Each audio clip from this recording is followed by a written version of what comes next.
Hi, this is Ron Darling with SNY TV. You know me from covering the Mets, and I hope you get a chance to listen to Mets Musings with Gary Mack. I had a great time. I hope you do too. Mets Musings is an unofficial, independent podcast covering New York's National League Baseball team. It is not affiliated in any way with Major League Baseball or the New York Mets. This is Len and Jeff from Baseball and Barbecue. And the one place to go for New York Mets news, Past week game reviews, upcoming series previews, interviews, analysis, opinion, and what's going down on the farm. It's Mets Musings with Gary Mack. So keep the faith, stay optimistic, and let's go Mets. Mets Musings with Gary Mack. Now it's time for some New York Mets baseball talk. Here's Gary Mack bringing you the latest news and analysis from Mets Nation and the world of baseball on another edition of Mets Musings. And hello and welcome to another edition of Mets Musings. Got a unique edition for you this week as we are going back to our roundtable. It's going to be a little bit smaller. But through the miracle of technology, we're going to have our roundtable discussion and discuss some things. And here it starts right now. All right. And joining me this week, once again, we have a roundtable discussion, though it's slightly smaller roundtable this week. We are missing one of our members, but the usual cast of characters is here. And let me introduce everybody. Jeff Cohen is here. He is the co-host with Len Aberman of Baseball and Barbecue, a terrific podcast that you should be listening to. And he's right here. Jeff, welcome to the show. Thanks, Gary. How are you? Good.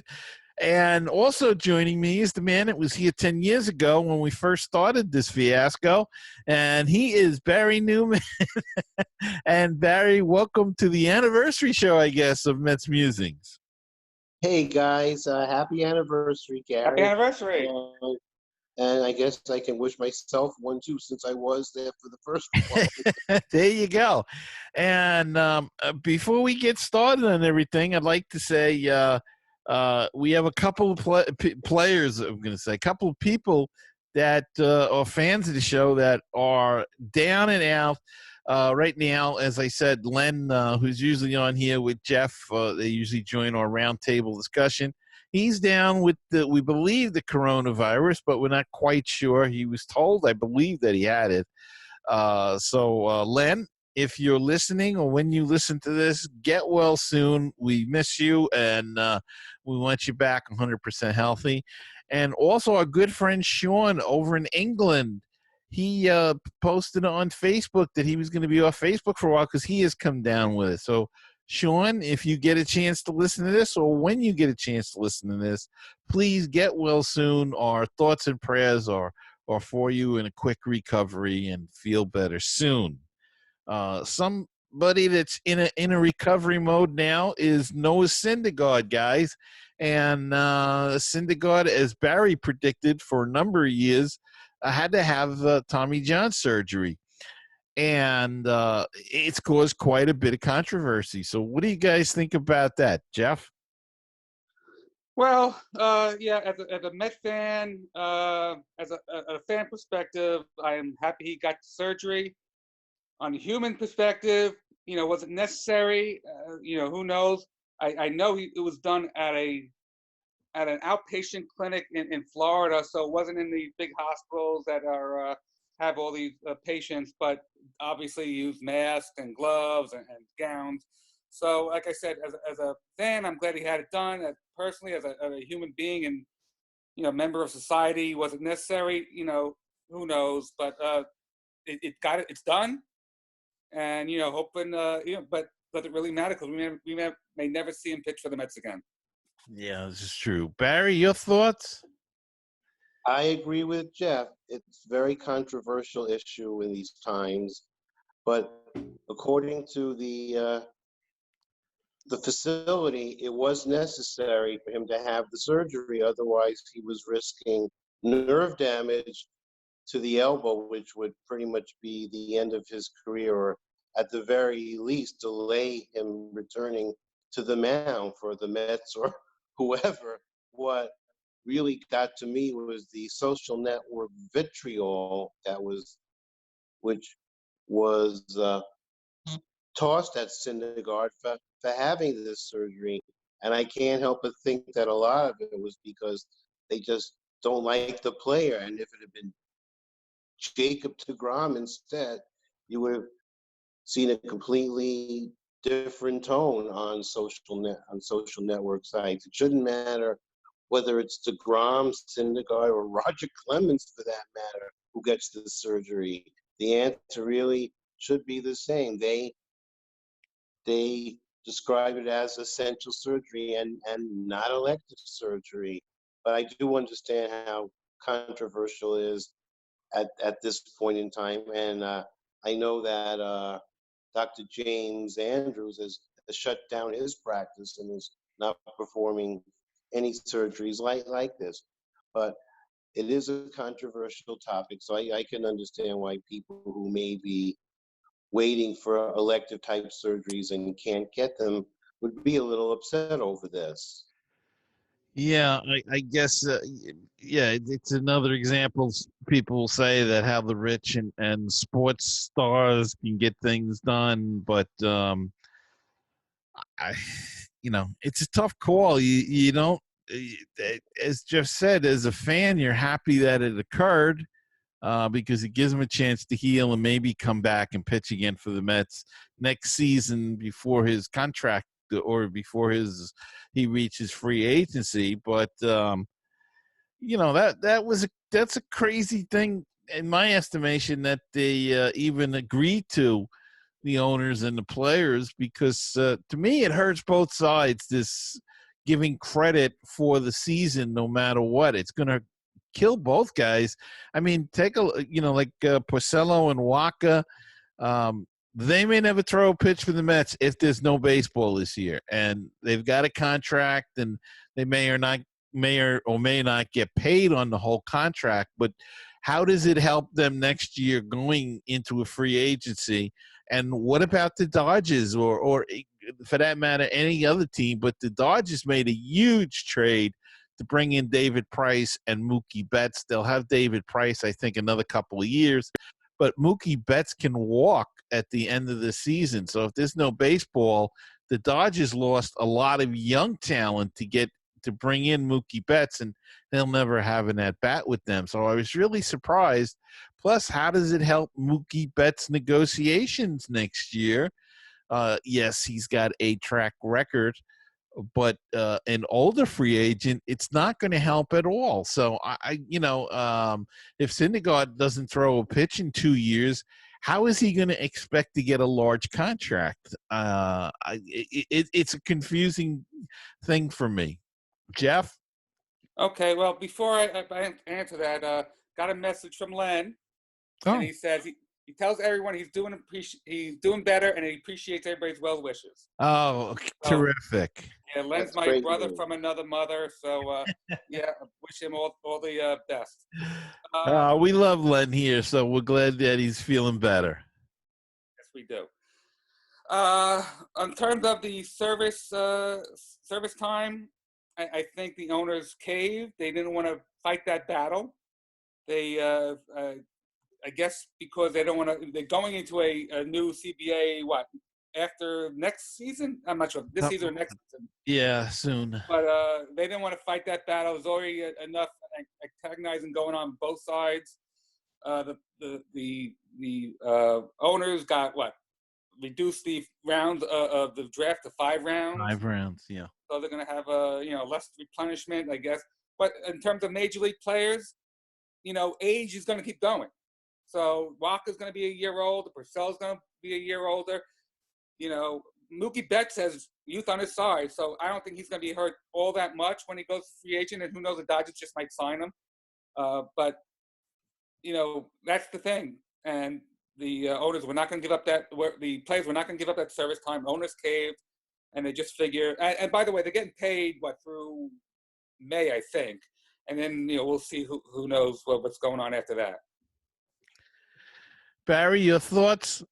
Yeah, I pretty much agree with Jeff. I guess the owners just didn't want to fight the fight, and they just have bigger battles to pick down the road. I kind of compare this to when the 2002 CBA was up, and the issue then was that you just had to have the players on the field on the 1 year anniversary of September 11th. And what the owners were able to get, which they may not have been able to get otherwise, was the beginning of the drug testing. And they pushed it through. It seems to have worked pretty much in baseball better than most any other sport.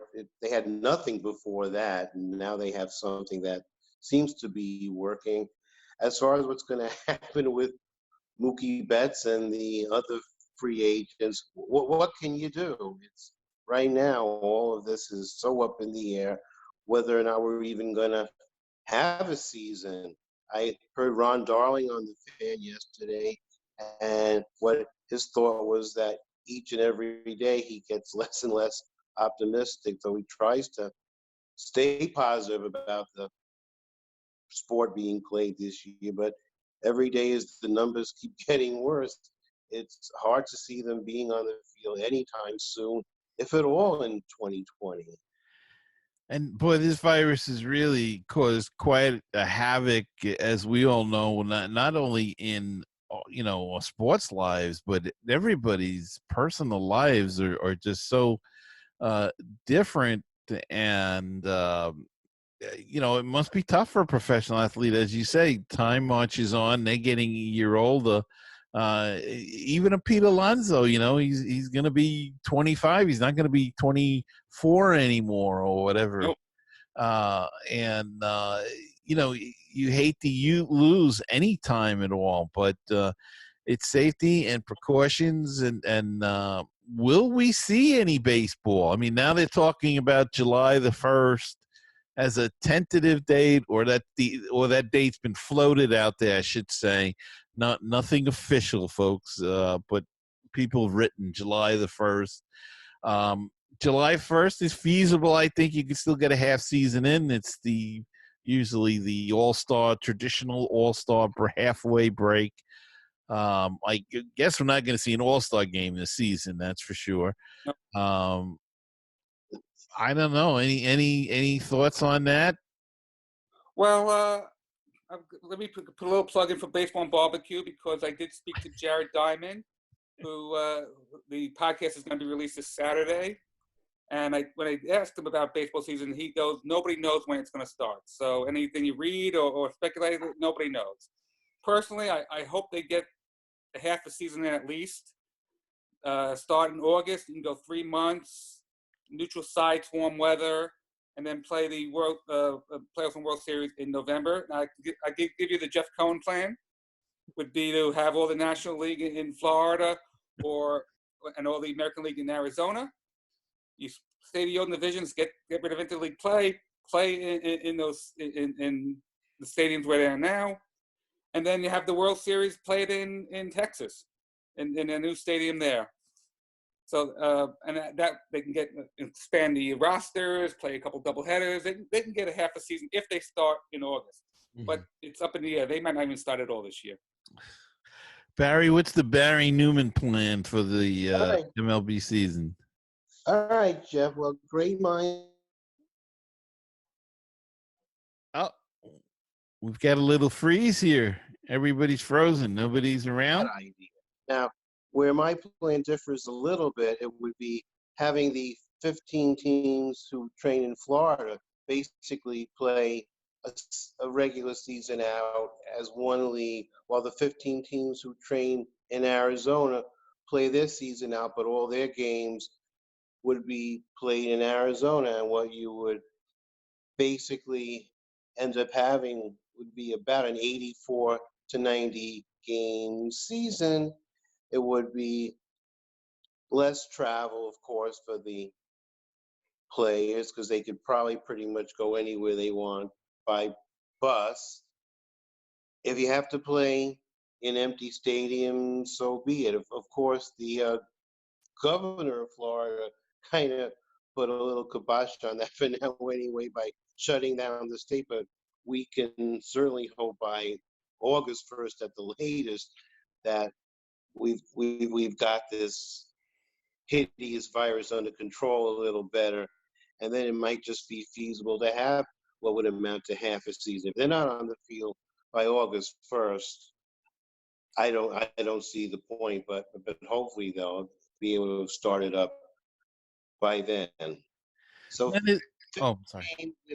15 teams in Florida, I should say, 15 teams in Arizona, then you basically play the World Series between the champions of the Cactus League and the Grapefruit League. Oh boy. In Texas. In Texas. Now, except if the Rangers get in. There you go.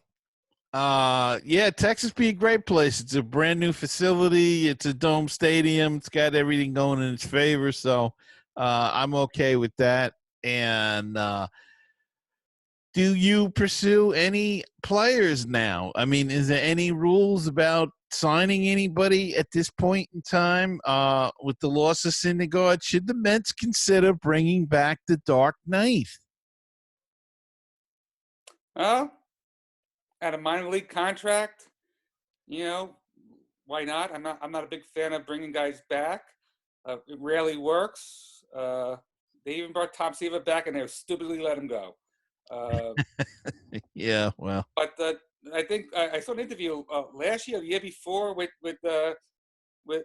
Matt Harvey, and he said, he consider all 20. He'll consider all teams except one. Well, maybe this one will be the only one he has. Barry, your thoughts? I'm a little lukewarm about bringing the Dark Knight back. I think that ship has sailed. There's a reason that he hasn't signed on with anybody.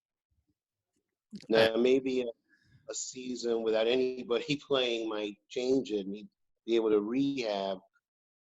But I'll tell you, let's hope it doesn't get to that point that they are playing baseball this season and that he can latch on to a minor league deal with somebody, just not the Mets. Okay. All right. Just thought I'd throw that out there to see, being that we're going to be down a pitcher now, you could always use pitching. So, throw it out there. I guess Puig is still out there too, isn't he? Out there. Yeah, he is.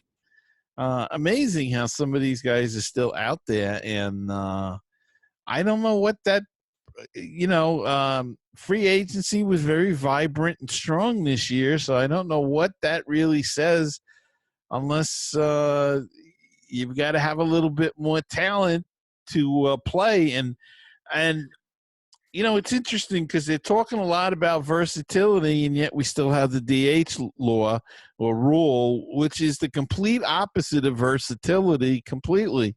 And yet they still have that, and teams are going in that direction of versatility, but keeping this DH rule. So I don't know what that means. I just hope the National League sticks by its guns and don't have it. Maybe the next commissioner will end that nasty little.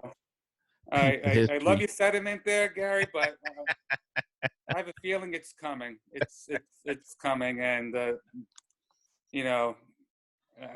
wish it wouldn't, but I think it's going to be coming. Well, that would be a shame, but I think you're right.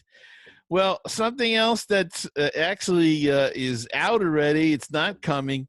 And that is this book, Brian Wright's book, The New York Mets, all-time all-stars, best Mets players at each position. Brian was on a couple of weeks ago, and we've been talking about it off camera and emailing back and forth a little bit. I know, Barry, you got some thoughts on that, and especially you've talked to Mr. Wright about it. I read the book. It's a great read. It's an easy read. There are many stories that Brian puts in the book that I wasn't aware of that really contribute to the book being such an excellent read. As far as the team that he picked, I'm not going to give away his team. Otherwise, it wouldn't really pay to get the book. What I will say is of the 30 players he chose for his all-time All-Stars, I agree with him on 27 of the 30, including a couple using your favorite thing, sabermetrics. My original picks would change to agree more with Brian's. The one position where I disagree with him is his backup left fielder is Michael Conforto, and as much as I like Conforto, he is still in the not even the middle of his career, and he has been consistently inconsistent, the antithesis of the player that I have as the backup left fielder, and that's Kevin McReynolds, who we saw play, and I remember when they talked about McReynolds when he was a Met, the way he was thought it was that he was a player that you'd have to see on an everyday basis to appreciate. So as far as the backup left fielder, McReynolds gets it over Conforto. I don't even think that's debatable. The rest of his picks are pretty good, even if I don't agree with all the other 29. He's pretty much on target, and he has good reasons for all of them, as I think I have for my team. But it's an excellent book. I recommend it strongly. And with these times that we're in now, and you're home and looking for something to do, pick up a book. Pick up Brian Wright's book. Mark Healy has a book out called Gotham Baseball. It's a very good book where he takes the best players from New York teams and writes about them and picks. So, there's some other books coming out. Jay Horowitz has a book coming out, and David Wright's not going to be. Hopefully, we're over by the virus. This is coming out in October, so I hope we're over the virus by then. But go pick them out, and then listen to podcasts as well. Listen to Baseball and Barbecue and Mets Musings, and Baseball Talk radio shows, another show I do with the great Rich Baxter, who does the Fightin' Phillies. So listen to all of them. And Mets podcast. Yeah. Podcast. So get a taste of podcasts and get a taste of reading again. It's so much fun. Go sit outside with a book. And I know, Jeff, you haven't seen this book yet. Well, I have met Brian. I have talked to him. I have full disclosure. I have not ordered the book yet. I do plan on getting it. I did read his last book, Mets and Tens, which was very good. I will order the book. I'm contacting him directly. So you let him get the purchase price instead of divvying up between Amazon and all that. I did read Gotham Baseball. Mark Healy was nice enough to send me a draft copy, and it was a terrific book, terrific read. Like Barry said, you agree with most of them. I do have a couple problems. A couple people that's what makes for good debate. Yeah, and I think go ahead. As far as Mets all-time All-Stars, which I know I've heard Brian on a couple of podcasts, yours included. I just floored that he didn't pick the Wilpons as the owner. He picked Joe Payson. Why would he do that? He didn't pick Wilpons. I was shocked. And I was very surprised as his all-time pitcher. Again. And he also picked Gil Hodges and Davey Johnson as their all-time greatest managers over Art Howe and Jeff Torborg. Yeah. And Joe Frazier and Joe Torre and all those guys, yeah. I do want to address something right now that Barry just brought up. He mentioned Gil Hodges. We're recording this today on April 2nd, and it's the 48th anniversary of the passing of Gil Hodges. And at the end of the year, they're going to have the Hall of Fame vote, and I pray that he's going to get in, because he was certainly a Hall of Famer. I mean, I've never seen him play. I'm a little too young, but I read about him. Looking at his stats, he is not just a great player, but also a great manager. And he improved two teams. I mean, he he did take the Senators from a laughingstock to a respectable team before coming to the Nets. And we're looking at his stats. He started in 1940, I want to say 46 as his first full season. And he played almost 20 years. And he won the first 3 Gold Gloves, which started in 1957. So how many more could he have won if they had that award earlier? And when he retired, he was the all-time right-handed home run leader. Right. Just those two facts alone, he should be in the Hall of Fame. And people don't realize that because the numbers have piled up so much after he left. Right. But that still doesn't diminish what he did. And I saw him play, Barry. I don't know if you saw him play. I saw him play the last couple of years. He was injured a lot, but he had some big moments. He could still hit the ball and everything like that, but he did have some back issues, I think it was, and some other issues. So he was hurt a lot when he got to the Mets at the end of his career. But Ed Kranepool always says he learned more from Gil as a player, when he first came up as a young kid than he did in the minor league. So that's pretty much a testament, to what Gil Hodges is all about. And it does seem a shame. 48 years ago, sad day. Remember that. Was up at college then, and just to hear that news, it was a shocker. But he should be in the Hall of Fame, and it rightfully should be in this book in the place that he is. Yep. And it was during a work stoppage when this tragic event happened, the death of Gil Hodges, like you guys said, 48 years ago today. And it's ridiculous that he's not in the Hall of Fame, especially when you think of some of the guys that they're putting in. Right. But I think what's happening now is there's such a gap of time that there are people that are, pushing for a Harold Baines or those type of players, and the guys that would have been pushing for Gil Hodges are no longer on these committees. So when is the Veterans Committee vote again? Is that at the end of this year? At the end of this year.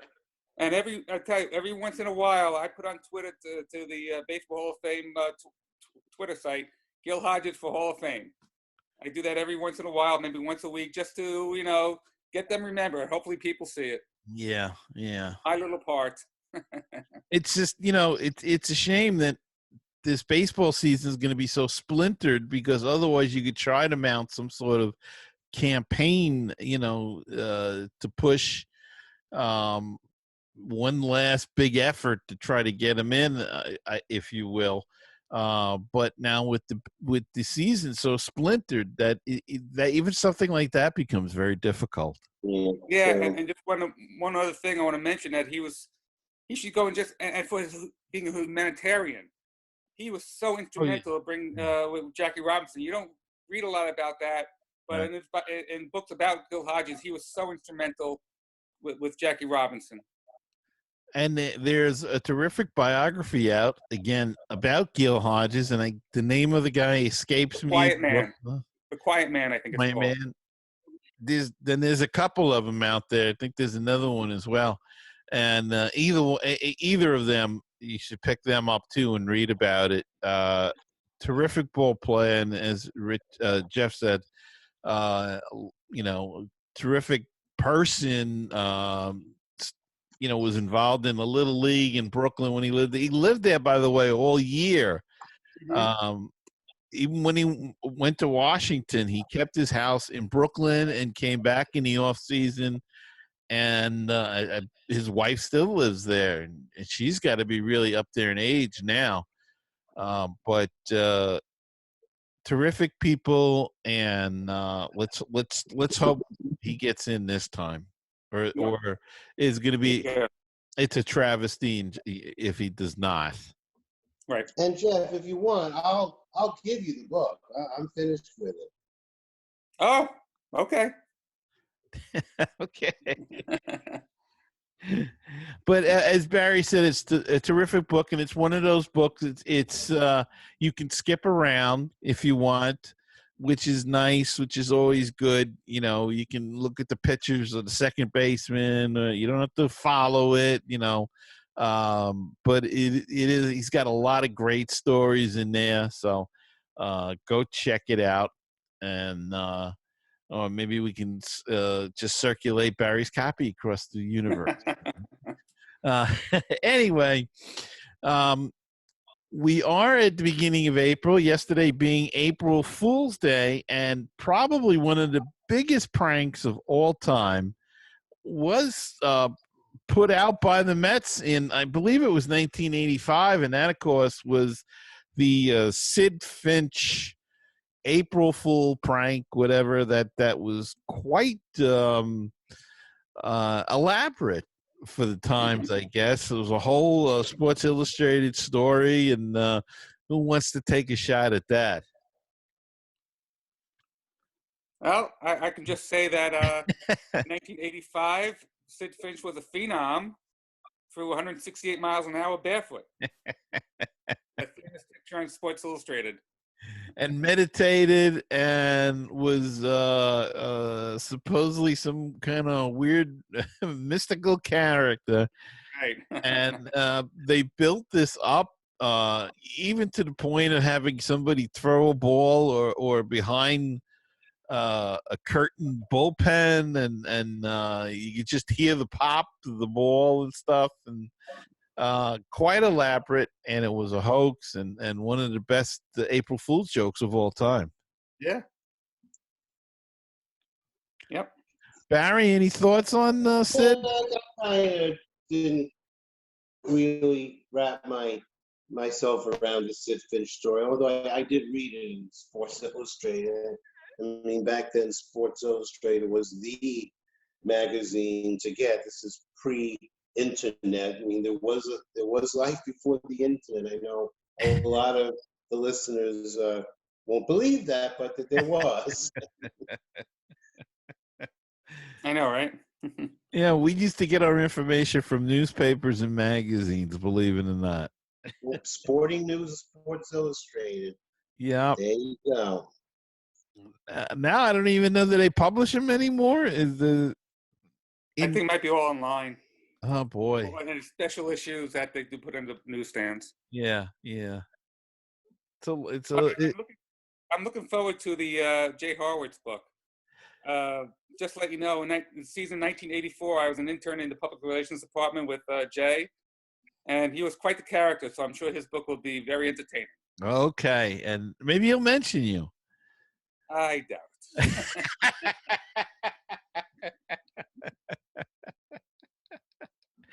Well, any closing thoughts before we leave the public alone?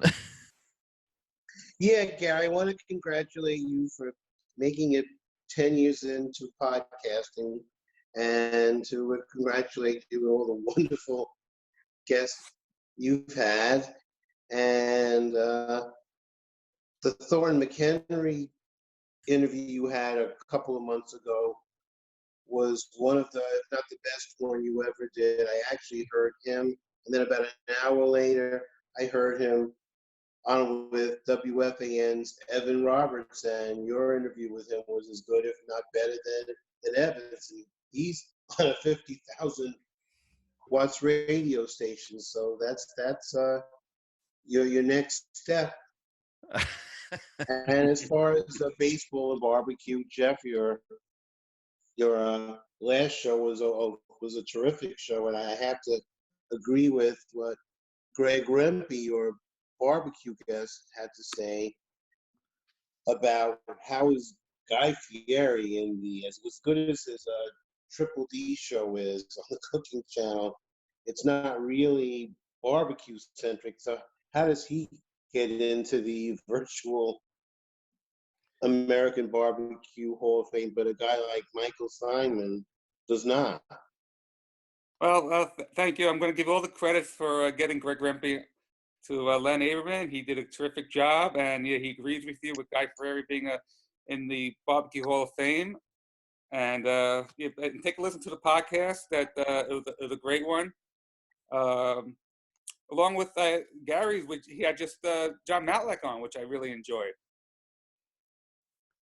So go back and listen to that if you haven't. It was a really terrific podcast. Anytime we hear old Mets. Yeah, I did. It was a very good interview, like all his interviews with former Mets players. And I love how these players are self-deprecating, and as was John Malick. He was a terrific pitcher. And can we nominate Len for the? Can we nominate before we sign off? Can we nominate Len for the Barbecue Hall of Fame? Yeah, we'll find out how that gets done. Yeah. Absolutely. Yeah. And I think Guy Fieri had a name, and they probably wanted to get the name out there. You know. He's the Harold Baines of the Barbecue Hall of Fame. Or at least the Candy Cummings. Well, guys, I want to thank you all for coming on today, and thank you for the kind words as well. And please, folks, if you're out there struggling, like I said, listen to a podcast, read a good book. You can watch a little TV too, but do that. And we guys out here doing independent podcasts and stuff, it's a struggle. We have to do a lot of work on our own. The guests don't come easy. We have to try to fight tooth and nail to get them. We are not, for the most part, most of us are not connected to any organization, so it's difficult. They don't really are attached to any of our independent podcasts. So we're on our own. So when we get somebody, it's believe me, you work hard sometime trying to get some of these guests on, and some of them fall in your lap, right, Jeff? You know that. Absolutely. Sometimes it's good to know somebody. Yeah, sometimes you know somebody, and it just somebody knows somebody, and it falls into your lap. Other times it's email after email, or Facebook message, or Twitter message, back and forth. I can't tell you right now. I have probably got about 40 requests out there for different current players, some past players. Authors. The authors are usually a little easier to get because they want to publicize their book. But so I hope you'll take the time to go and to listen to our podcast and read the book that the authors that come on publicize. And again, guys, thanks so much for taking some time out, and I'll talk to you all real soon. And remember to let's say a prayer that there is baseball this year, and to keep the faith and stay optimistic. And let's go Mets. Go Mets. Thanks, Gary. Looking for great Cardinals talk? Then check out Conversations with C70. My name's Daniel Shoptaw, and I talk with some of the great bloggers on the internet today about their teams. It always comes back to the Cardinals. Find the latest episode on my website, www.cardinal70.com, or at baseballpodcast.net. Baseball and BBQ, your place for interesting baseball talk, opinions, and history. Baseball and BBQ, your place for barbecue recipes, tips, and interviews from the world of barbecue. If you like baseball and if you like barbecue, then tune in to Baseball and BBQ. Find us on iTunes, Stitcher, Google Play, and BaseballTalkRadio.com, along with Mets Musings and other great baseball podcasts. With all the Mets news, it is the news from around the world and around the corner. Here's Gary Mack. And that's going to wrap it up for this week's show. I hope you enjoyed it. And I want to thank my guests once again, Jeff Cohen and Barry Newman, for coming on. And I want to take a moment to thank all the first responders out there, all the police, the firemen, the doctors, the nurses, the all EMTs, the emergency medical people of all sorts, the social workers, the CPS people that are out there, still out there, and are essential our survival, if you will, or whatever, on the front lines during this crazy times. Thank you all for all your sacrifice and all the work that you do to keep us all safe. Again, in this crazy time we're all going through. And thank you all to the listeners for listening to the show. And don't forget to subscribe on iTunes, Apple Podcasts, I think that's the same thing now, Google Play, CastBox, wherever you may listen to or even watch podcasts on YouTube. Hit the subscribe button. That helps me grow the show and expand to new listeners. And until next time, wash your hands, sanitize, stay safe, please. Stay inside as much as you can. And let's all keep the faith, stay optimistic, and let's go Mets. And I'll see you next time on another edition of Mets Musings.